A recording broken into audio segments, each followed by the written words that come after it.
Life has a funny way of revealing the truth about people, especially when there's money involved. I never thought my own sister would try to legally declare me dead, but I guess $12 million can make people do crazy things. I'm Emma Chen, 29 years old, and until 6 months ago, I thought I knew everything about my life. I was raised by my mom, Lisa Chen, after my father supposedly abandoned us before I was born.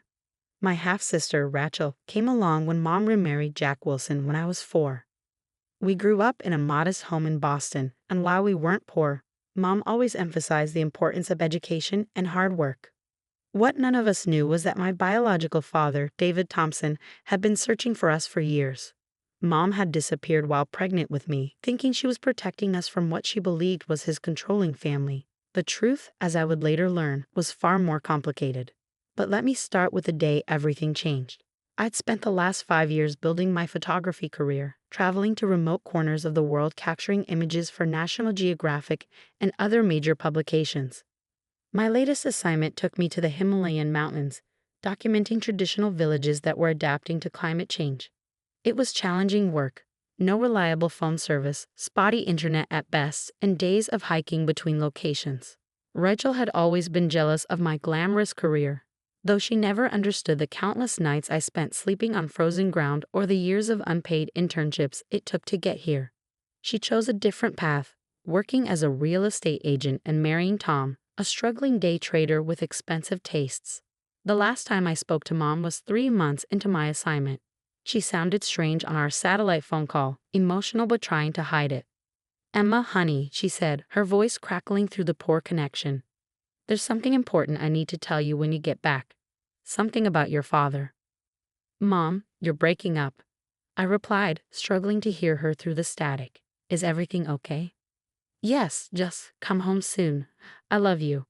Those were her last words to me. 2 weeks later, while I was in a remote village with no communication, Mom had a sudden heart attack. By the time I made it back to civilization and checked my messages, she had been gone for 10 days. I immediately began the long journey home, but travel from remote Nepal isn't simple.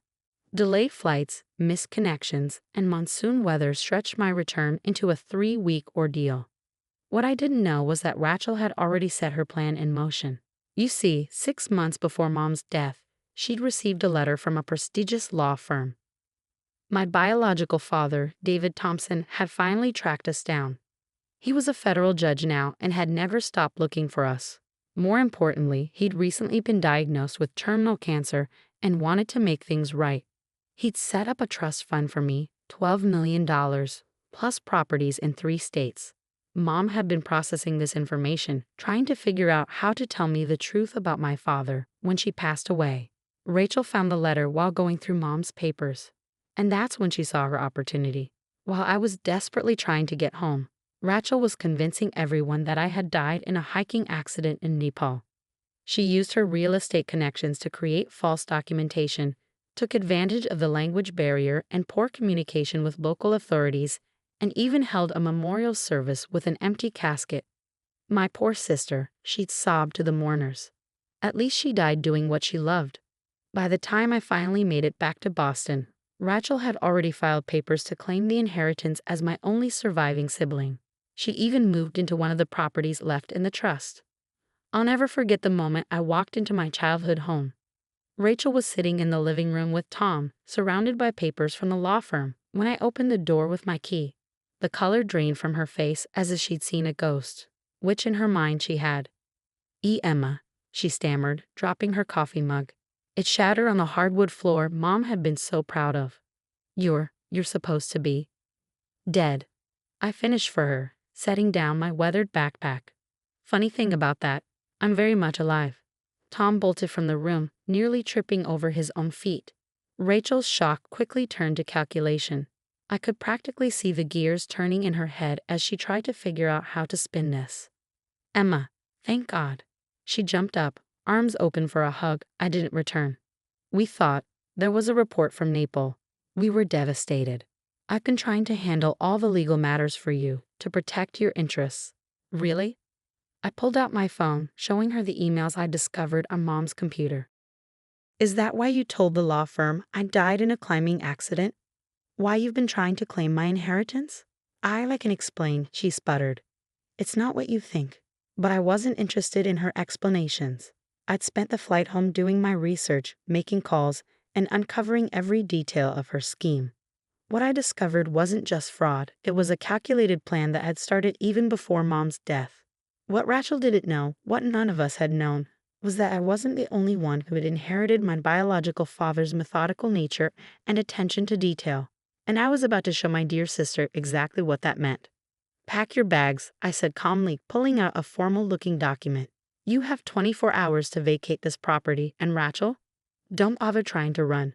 The FBI is already investigating the false death reports you filed.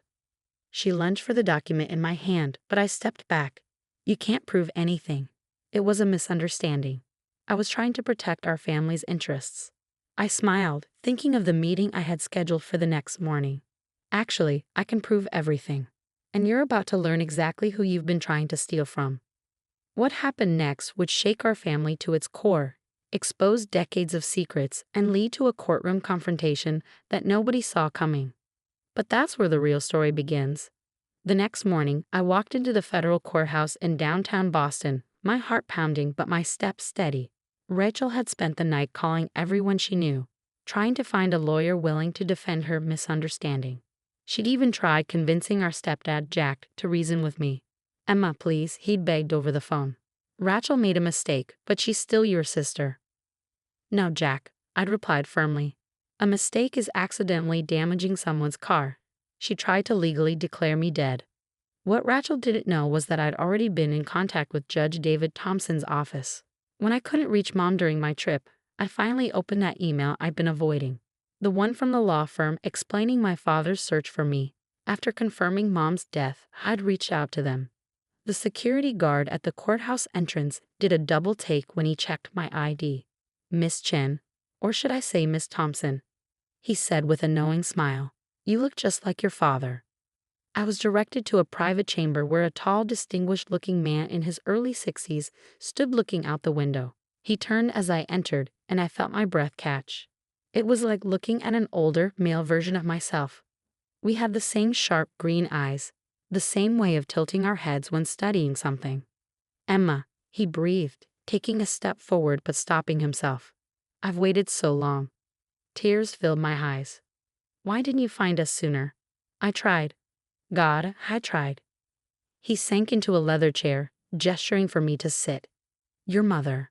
Lisa was trying to protect you. My family back then. My father, he was a controlling man. Lisa thought he tried to take you away from her, raise you as the proper Thompson here.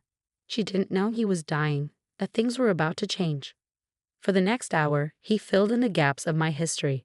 How he'd hired private investigators, how he'd finally reformed his family's old money attitudes as he rose through the legal ranks, how finding that first photo of me in National Geographic had given him hope. When I got sick, he continued, I knew I had to move faster. The inheritance was never about the money. It was about giving you the security I should have provided all along. A knock at the door interrupted us. Judge Thompson. They're ready. He squeezed my hand. Ready to face your sister. I nodded. More than ready. The courtroom was packed. News of a federal judge's long-lost daughter and attempted inheritance fraud had spread quickly. Rachel sat at the defendant's table, wearing her most modest black dress, clearly going for a grieving sister image. Her expensive lawyer whispered urgently in her ear. Then my father took the bench and everything changed. Rachel's face went from practiced sorrow to shock as she looked between Judge Thompson and me, finally seeing the obvious resemblance. Her lawyer's whispers became more frantic. This emergency hearing will address the fraudulent death declaration of Emma Chen, also known as Emma Thompson, and the attempted theft of her inheritance through false documentation. My father began, his voice carrying the weight of decades on the bench. Rachel's lawyer stood. Your Honor, we request you recuse yourself due to obvious conflict of interest. Already arranged, my father replied calmly. Judge Martinez will be here momentarily to proceed. I simply wanted to be present for this opening statement. He turned to Rachel, who seemed to shrink under his gaze. Ms. Wilson, when you attempted to have your sister declared dead, did you ever wonder why a federal judge would leave such a substantial inheritance to a photographer he never met?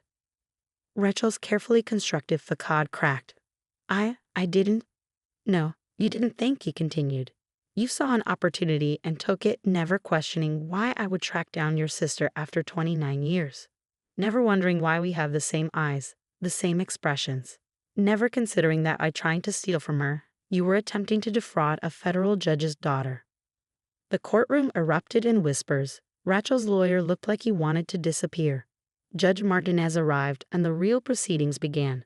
The evidence was overwhelming. Rachel had forged documents, bribed officials in Nepal, and even created fake death certificates. She'd planned it all while Mom was still alive, waiting for an opportunity. But the biggest shock came when Tom, Rachel's husband, took the stand. She started planning it months ago, he testified, avoiding Rachel's murderous glare. When she found out about Emma's real father being Judge Thompson, she became obsessed. Said it wasn't fair that Emma got everything just for being born to the right father. She even suggested we should adopt Emma's future share of Mom's estate since dead people can't inherit. I watched my sister crumble as her husband betrayed her, as her schemes were exposed one by one.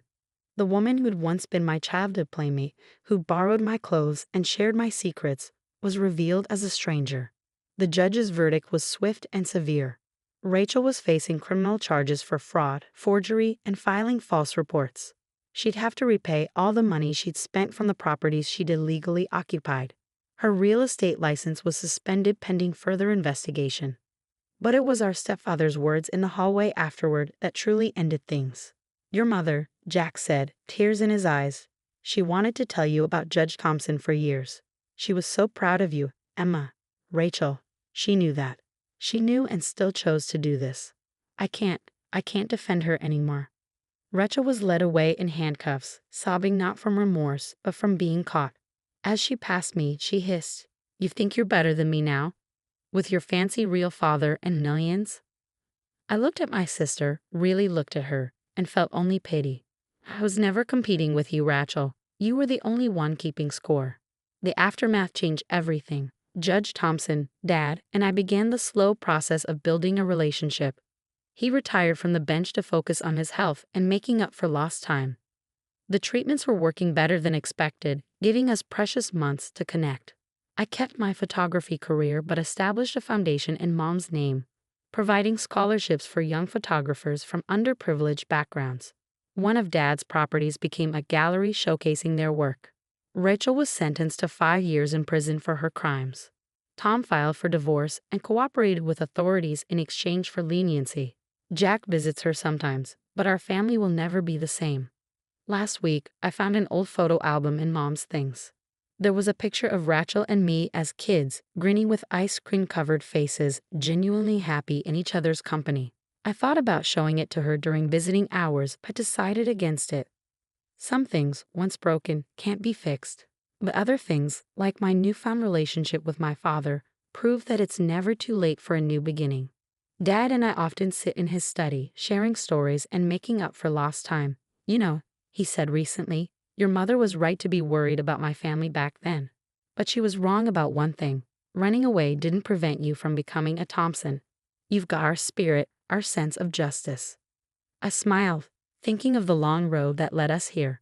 Maybe sometimes you have to lose everything to find out who you really are.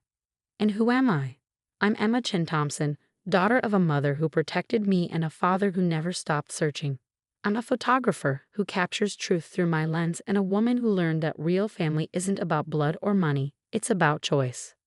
As for Rachel, I heard she's writing a memoir in prison about family betrayal. I wish her well, but some stories don't need to be rewritten. Sometimes the truth is enough.